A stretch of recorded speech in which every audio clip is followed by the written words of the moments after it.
Hey y'all, I'm sure you're surprised to see me inside once again. It's hot, it's real hot, it's dangerously hot. So I am staying inside most of the time, but that's okay because it gives me the opportunity to kind of chat about things. I do love showing videos where I'm actually working in the garden and doing things. But you guys know I like to put a lot of my videos to music, right? So I don't talk a ton in my videos, and I've been recently on my floral arranging videos, I've been talking a lot more, and I've gotten a lot of positive feedback from that because basically it's a stream of consciousness for me, right? It's not a script that I'm following. So literally when I'm arranging those arrangements, those floral designs, and I'm talking to you guys, I'm just letting my thoughts, my thought process just flow out while I'm arranging that. And sometimes I hit on things that really speak to other people and other times I don't. But you know, the idea is that I'm showing what the process is going on in my brain while I'm actually doing that activity. So although I'm not outside gardening, this does give me an opportunity to talk about some different plants and some different ideas that I really like. So today's focus is going to be focusing on 5 blooming perennials that I love having in my garden. Now, these are not going to be your typical blooming perennials. It's not going to be a rose. It's not going to be a hydrangea or anything like that. Those are kind of tend to be more shrub kind of situations. But I want to talk about some unusual blooming perennials that I really, really enjoy and that have bloomed for multiple years for me, right? They have to be something that I can cut and bring into my home, which is really important to me. They have to be something that can have really bold color and really kind of stand up to the temps that we experience in this particular zone, which is zone 8A.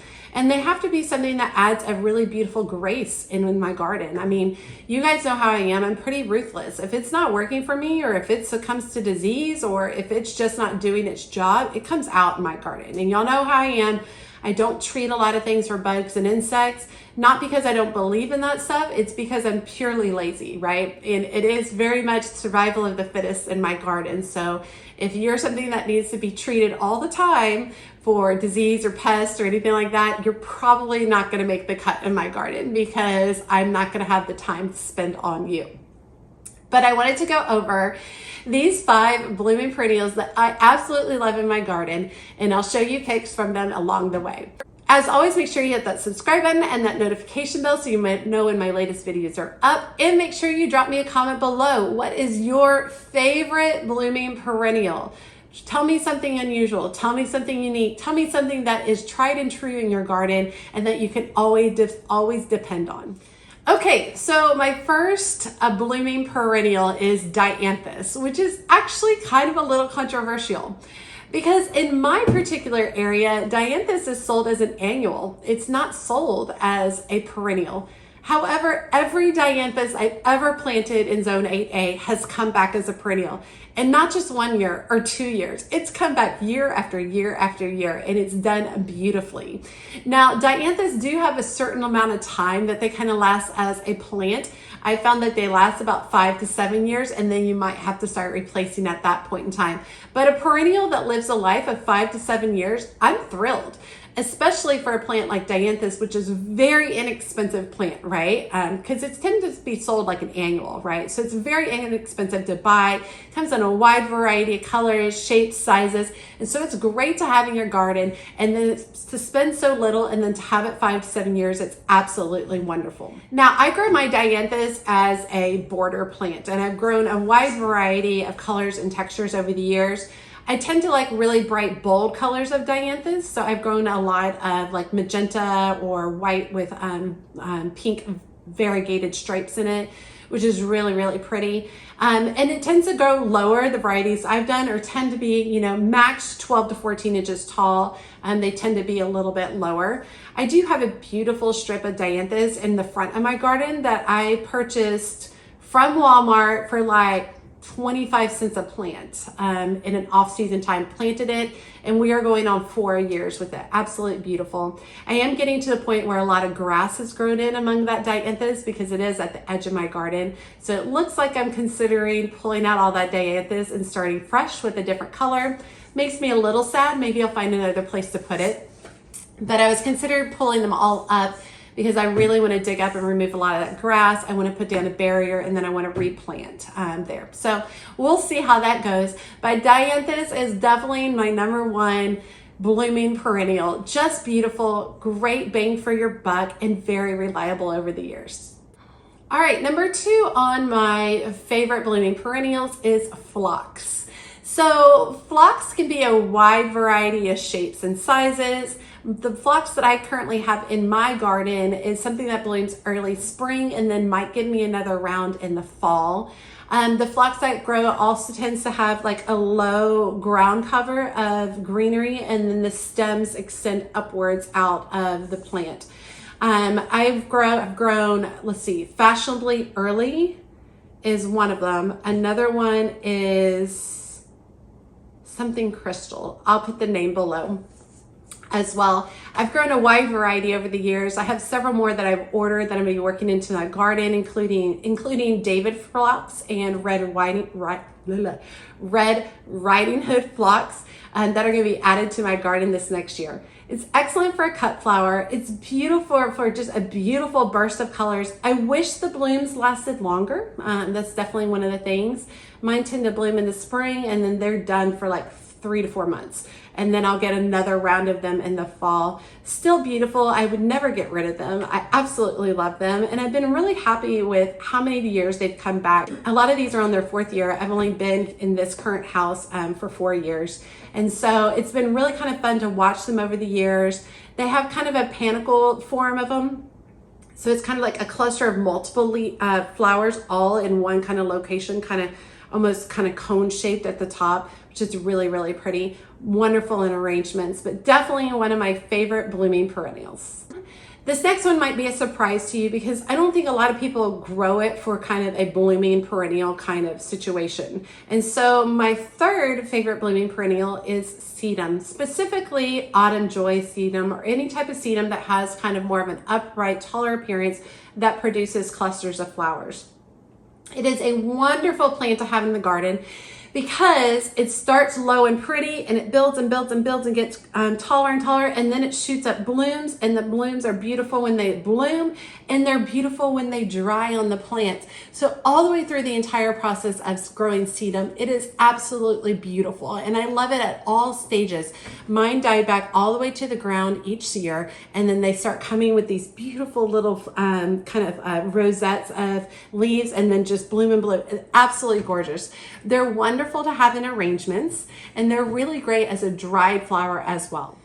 So this year I am adding 2 new varieties of sedum into my garden. The first one is Proven Winners Coral Jade Sedum, which I'm really excited to see how that does. And the second one is Back in Black, which is also Proven Winners Sedum. So a very different contrast. One is really, really light, one is really, really dark. I think it'll be fascinating to have them worked into the garden. They're gonna be worked into a new perennial design that I'm doing on the side of the house. But yeah, sedum, it's not your typical blooming, perennial. It's a little bit different, right? Because of course you can get sedum that grow really low to the ground, and I do have some really beautiful lemon ball sedum that grows more as a ground cover and has beautiful yellow flowers, really, really pretty. And that can work great too. That's another one. I mean, I love sedum as a blooming perennial, but I really like the tall ones where I can cut flowers, but then still enjoy these blooms for a long period of time. I mean, even when they just die back, they're beautiful. They're really great winter interests, especially if you've kind of contained them and forced them to stay more upright throughout the season. All right, my next favorite blooming perennial is kind of unusual in that it's not typically sold as a perennial. It is mums, chrysanthemums. And typically in my area, zone 8A, you don't see mums until pretty much September, right? That's when they're starting to be sold in the nurseries, and they're sold as an annual. And people put them in their gardens or among their porches and stuff with beautiful fall colors, and they're fabulous. They're absolutely beautiful. But then a lot of people just toss them at the end of the season. Once the first frost hits, they toss them, they throw them away. Well, it turns out that a lot of mums in our area that are sold in our area can be utilized as perennials. So I have planted mums in my garden for multiple years, and they've come back every year. And so I've really enjoyed having those mums because they will come back in the spring, and they tend to give me a round of spring blooms. and then I cut them back, and then they give me another round of blooms come fall. So I get to use them for multiple bloom cycles. Now, I will say this year has been an exception because this year has been so incredibly dry that my mums were just now getting ready to bloom, and we're, mid to end of July at this point. They were just now getting ready to bloom for the first time, right? Well, they should have bloomed back in May. But it's just been so dry and so hot, they just haven't been able to. I actually just went ahead and cut them back because I want them to go ahead and produce new buds and new blooms for the fall. Mums come in a wide variety of colors, shapes, sizes. You can get them really short, you can get them really tall. I actually am investing in a wide variety of mums, perennial mums, from Bluestone Perennials that I'm going to be adding to my raised gardens next spring. I'm really, really excited. It's going to be tall mums that tend to be grown for cut flowers and are utilized by a lot of nurseries that provide flowers for florists. So I'm really looking forward to it.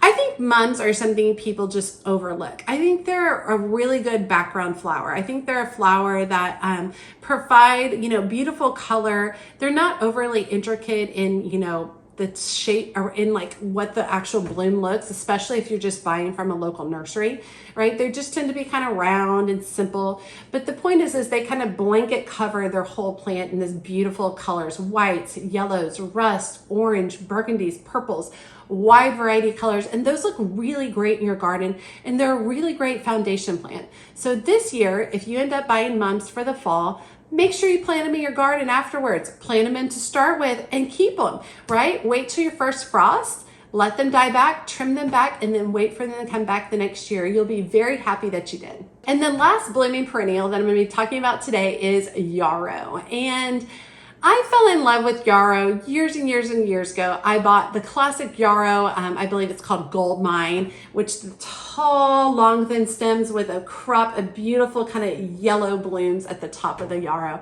Absolutely beautiful and gorgeous. Grown it for many years, really enjoyed it. Now I've kind of switched over to cottage yarrow, and I grow the cottage yarrow for the wide variety of colors because it comes in blush and white and rosy pinks and magentas and apricots and peaches and oranges. Just lots of beautiful colors and tones. And then cottage yarrow tends to, bloom at a brighter color and then fade out to kind of a vintage look as it ages, as the bloom ages. I really, really like the fern-like quality of the base of the plant. The base of the plant tends to be this kind of soft, really fern-like look, and then the flowers grow tall, extended over that plant. I will say yarrow has spread in my garden, but I love that it is spread. I hope I have a whole bed of yarrow because it's just a beautiful cut flower. Excellent for drying as well. Looks wonderful in arrangements, and it's very easy to care for. Basically I just fertilize it at the beginning of every season. That's really where I'm at with that. It does die back almost all the way every season, and then as soon as the temperatures warm up even a little bit, I start seeing all the little fern-like leaves appearing. So absolutely beautiful, very kind of cottage-esque English garden kind of feel with yarrow, but it's an excellent flower, an excellent blooming perennial that has just stuck with me year after year after year, and I feel like it just keeps on giving. All right, so that's 5 blooming perennials that I love in my garden. Obviously, there are a whole lot more blooming perennials than just those, and I could definitely go into a wide variety, but I really just wanted to pick on some ones that I kind of really loved that are ones that aren't talked about as often as other blooming perennials, and that I really wanted to highlight for you guys because I think that they're ones that people kind of overlook or don't pay attention to as much, or perhaps use in a different way than the way I'm using. Yeah. So, but if you have a great blooming perennial that you love, go ahead and drop that below. Let me know because I'd love to look it up. Get specific. Give me the variety name. I would really love to look it up and see if it's something that I can add to my own garden. As always, she's a mad gardener or decorator or anything else that she wants to be. Thanks, y'all.